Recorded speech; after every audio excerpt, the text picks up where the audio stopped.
సిద్ధం సిద్ధం అని చెప్పన్నారు. దేనికి సిద్ధం తెలుసా? విరామాల కరెంటు తీయడానికి సిద్ధంగా ఉంది. మరి వాళ్ళు అనుకోవచ్చు కరెంటు తీసేస్తే మా దగ్గర జనరేటర్ ఉంది, మా దగ్గర వారాహి ఉంది. వైసీపీ పార్టీ వాళ్ళు కరెంటు తీసేస్తే మా దగ్గర వారాహి ఉంది, మా వారాహిలో పవర్ ఉంది. ఆ పవర్ ద్వారా మేము మాట్లాడతాం. ఈ రోజు కరెంటు తీసేస్తే ఇళ్లలో ఉన్న వాళ్ళు కూడా బయటకు వస్తారు తప్ప ఇక్కడ ఉన్న వాళ్ళు ఎక్కడికి వెళ్ళిపోరు. అది గుర్తుంచుకోండి. ఈ రోజు ఎప్పుడైతే కరెంటు తీసేస్తే కింద వాళ్ళు వెళ్ళిపోతారని చెప్పి అనుకుంటున్నారు. మా దగ్గర వారాహి ఉంది, మా వారాహిలో ఒక పవర్ ఉంది.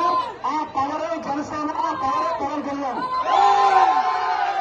ఈ రోజు మీరు పవర్ తీసేసినంత మాత్రాన వాళ్ళు వెళ్తారు, ఇళ్లలో ఉన్న వాళ్ళు బయటకు వస్తారు. సో కాబట్టి మీరు గుర్తుంచుకోండి.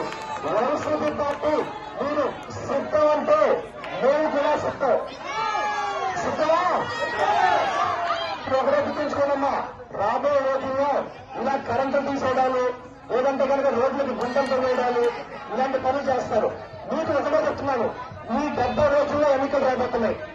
ఎవరన్నా సరే ఈ కనుక పథకం ఆపేస్తాం, మీ పెన్షన్ తీసేస్తామంటే చెప్పండి. ఏ ఒక్కరికి కూడా మీకు ఇప్పుడు ఏవైతే పథకాలు ఉన్నాయో నేను రాసుకుంటాను.